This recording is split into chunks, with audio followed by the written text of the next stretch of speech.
আমাদের দেশে criminal justice সিস্টেমে দুটি সিস্টেম। একটা হলো যে সকল আইনে অ্যাপিলের সময়সীমা বর্ণনা করা নাই সেই সকল আইনের অ্যাপিলের সময়সীমাটা নির্ধারণ হয় তামাদি আইন অনুযায়ী।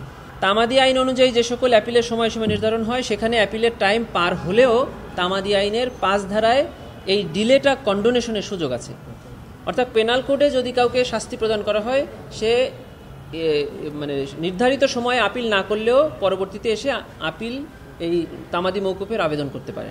কিন্তু স্পেশাল লগুলোতে যেখানে তামাদির সময়টা ওই আইনের মধ্যেই বলা আছে অ্যাপিল ফাইলিংয়ের, এই পিরিয়ডটা পার হলে আর এই ডিলে কন্ডোনেশনের কোনো সুযোগ নাই।